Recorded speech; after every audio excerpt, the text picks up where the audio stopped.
السلام علیکم ورحمۃ اللہ وبرکاتہ۔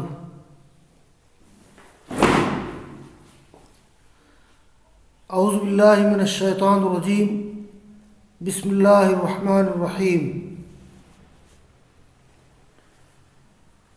یا ایھا الذین آمنوا اتقوا اللہ وابتغوا الیہ الوسیلہ وجاہدوا فی سبیلہ لعلکم تفلحون۔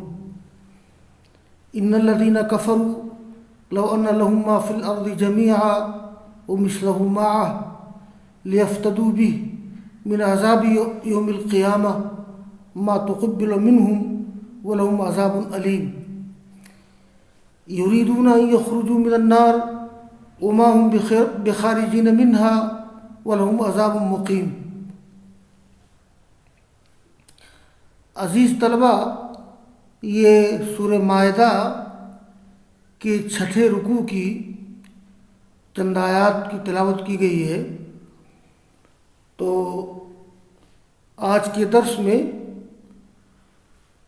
پہلے انہی آیات کا درس ہوگا اور اس کے بعد پھر دوسری آیات کا درس ہوگا۔ یا ایھا الذین آمنوا اتقوا اللہ وابتغوا الیہ الوسیلہ، یہ ابتغوا یہ فعل امر ہے، ابتغا یبتغی ابتغان سے، اور الوسیلہ جمع وسائل، اس کا معنی ہے قربت۔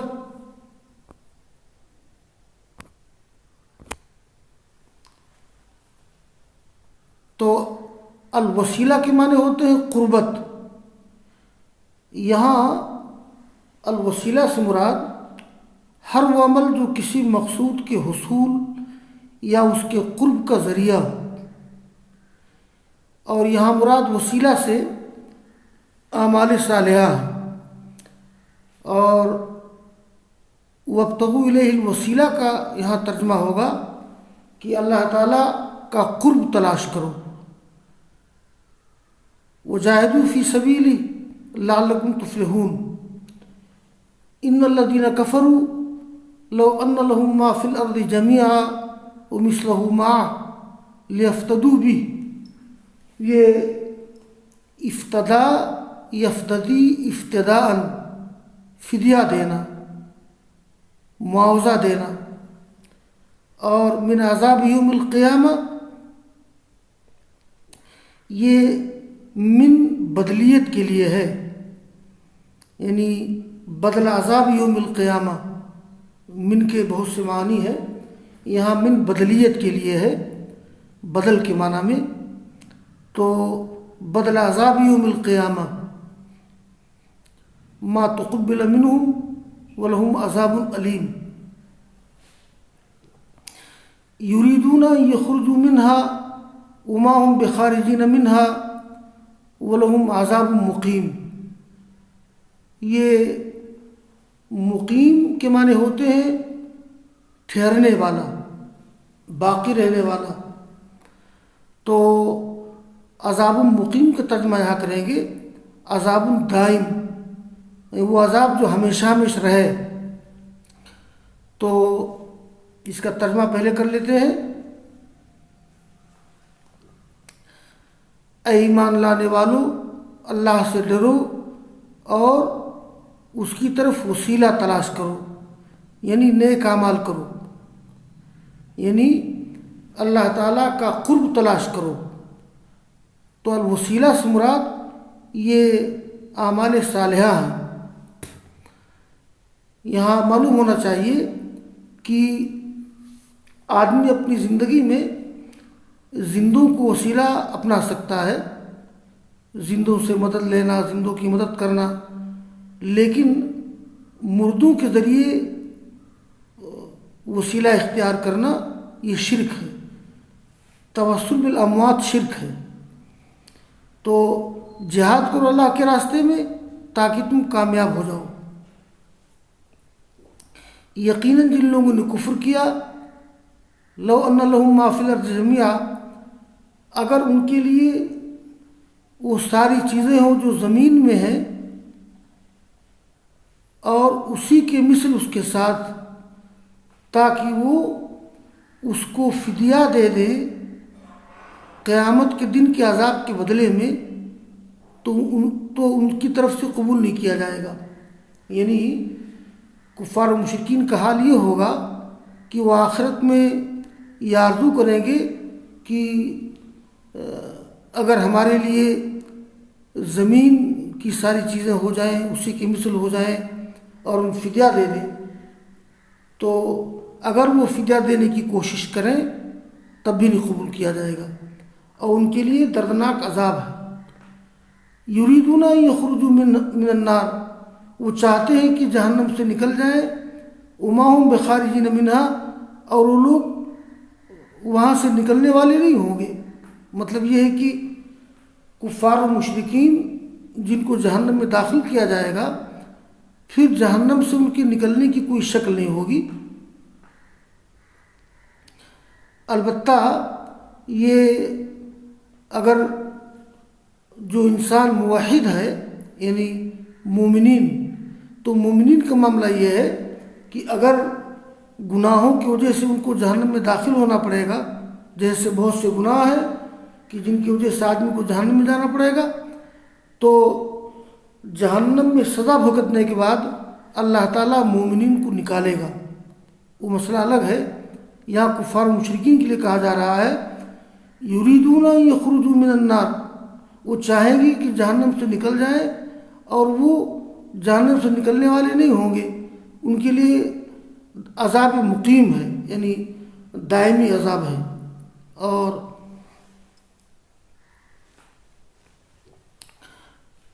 والسارق والسارقة فاقطعوا أيديهما جزاء بما كسبا نكالا من الله والله عزيز حكيم فمن تاب من بعد ظلمه وأصلح فإن الله يتوب عليه إن الله غفور رحيم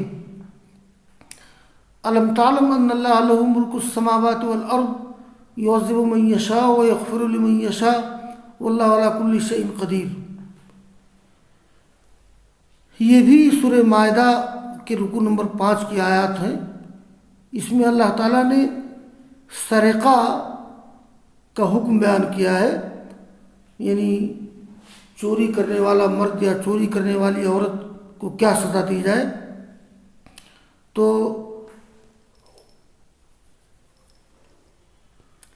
السارق والسارقۃ، یہ سرقہ یسرق سرقتاً چوری کرنا، تو السارق والسارقۃ فاقطعوا ایدیہما جزاء بما کسبا نکالا من اللہ، یہ جزاء بما کسبا اور نکالا من اللہ یہ دونوں مفعول لہو ہے فاقطعوا ایدیہما سے، اور یہ نکال کے معنی ہے سزا، مصیبت۔ باب نصرہ سے آتا ہے نکالا ینقل نقلتاً، نکالا بفلان، مصیبت میں ڈالنا۔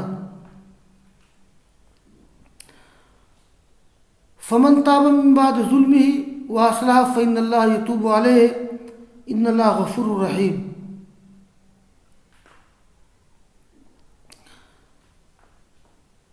یہ چوری کرنے والا مرد اور چوری کرنے والی عورتیں فاقطعوا ایدیہما، ان دونوں کے ہاتھ کاٹ دو، جزاء بما کسبا،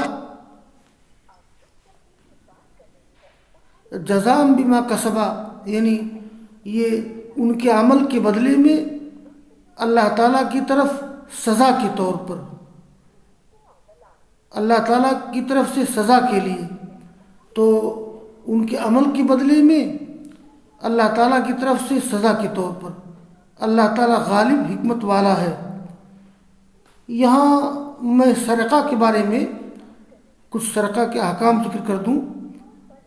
سرقہ یعنی چوری کے مسئلے میں ائمہ و فقہا میں بڑا اختلاف ہے، لیکن جمہور ائمہ اور محدثین کے نزدیک اس مسئلے میں 3 باتیں ہیں جن پر اتفاق ہے۔ تو محدثین کے مطابق نمبر 1، جو چیز حرز یعنی محفوظ جگہ میں ہو تو اس کے سرقہ پر سزا ہے. یعنی ضروری یہ ہے کہ جس چیز کی چوری کی جائے وہ حرز یعنی محفوظ جگہ میں ہو. اگر کوئی سامان ایسے ہی باہر پڑا ہوا ہو برآمدے میں یا کہیں پڑا ہوا ہو، کسی کے برآمدے سے کوئی لے کر چلا جائے تو اس کی دوسری سزا ہے بطور تعزیر، یا سامان کہیں گرا پڑا ملا جس کو لقطہ کہتے ہیں. تو یہ سرقہ کے بارے میں پہلی چیز یہ ہے کہ ایسی چیز کی چوری جو محفوظ جگہ میں ہو، نمبر 1. 2، سرقہ کی مقدار ربع دینار یا 3 درہم کے مساوی قیمت کی چیز ہو. یعنی اگر کسی نے چوری کی ہے ربع دینار یا 3 درہم کے مساوی قیمت کی چیز، تب ہاتھ کاٹا جائے گا. اور تیسری چیز یہ ہے، ہاتھ کلائی سے کاٹے جائیں گے. بعض لوگوں کے نزدیک تو کونی تک کاٹا جائے گا، لیکن جس پر اتفاق ہے محدثین کا کہ ہاتھ رسغ رے سین غین، تو ہاتھ کلائی تک کاٹا جائے گا، کلائی سے کاٹا جائے گا. اور ایک بات اور ہے جس پر سب کا اتفاق ہے کہ چوری کی وجہ سے ایک ہاتھ، وہ بھی داہنا ہاتھ کاٹا جائے گا. یعنی اگر کسی نے چوری کی ہے تو اس کا ایک ہاتھ یعنی داہنا ہاتھ کلائی تک کاٹا جائے گا. دوسری بار چوری کی ہے تو بائیں ہاتھ کاٹا جائے گا. تو بہرحال یہ تھوڑی سی تفصیل ہے. تو اللہ نے فرمایا چوری کرنے والا مرد اور چوری کرنے والی عورتیں، تم لوگ ان دونوں کے ہاتھ کاٹ دو. جزام بما کسبا، ان کے عمل کے بدلے میں اللہ تعالیٰ کی طرف سے سزا کے طور پر. اور اللہ تعالیٰ غالب حکمت والا ہے. فمن تاب من بعد ظلم ہی، جس شخص نے توبہ کی اپنے ظلم کے بعد اور اپنی حالت درست کر لی، تو اللہ تعالیٰ اس کی توبہ قبول کرے گا. بے شک اللہ تعالیٰ معاف کرنے والا ہے، مہربان ہے. یہاں معلوم ہونا چاہیے کہ سرقہ وغیرہ سے توبہ کرنے سے حدود معاف نہیں ہوں گی. یعنی یہ وہ سارے جرائم کہ جن پر حد جاری کی جاتی ہے، تو اگر آدمی نے کوئی جرم کیا اور توبہ کر لی تو اللہ تعالیٰ اس کو معاف کرے گا، اللہ تعالیٰ اس کی توبہ قبول کرے گا، وہ غضب الہی سے بچ جائے گا. لیکن دنیا میں جو حدود نافذ ہونا ہے وہ حدود نافذ ہو کے رہیں گی. تو سرقہ وغیرہ سے توبہ کرنے سے حدود معاف نہیں ہوں گے، البتہ اللہ اس کی توبہ قبول کرے گا اور وہ غضب الہی سے بچ جائے گا. دیکھیے آگے اللہ نے فرمایا اسی کو کہ فمن تاب من بعد ظلمہ، جس نے توبہ کی اپنے ظلم کے بعد اور اپنی حالت درست کر لی، تو اللہ تعالیٰ اس کی توبہ قبول کرے گا. بے شک اللہ تعالیٰ معاف کرنے والا مہربان ہے. تو اس آیت کریمہ میں یہ نہیں کہا گیا ہے کہ اگر کسی نے توبہ کر لی تو اس کے اوپر سے جو حد جاری ہونا ہے وہ حد جاری نہیں کی جائے گی، اس کا ہاتھ کاٹا جائے گا. علم تعلم، کیا تمہیں معلوم نہیں کہ اللہ تعالیٰ اس کے لیے آسمانوں اور زمین کی بادشاہت ہے. اللہ تعالیٰ عذاب دیتا ہے جس کو چاہتا ہے اور بخش دیتا ہے جس کے لیے چاہتا ہے. اللہ تعالیٰ ہر چیز پر قادر ہے.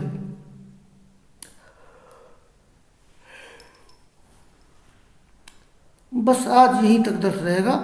وآخر دعوانا الحمد للہ رب العالمین.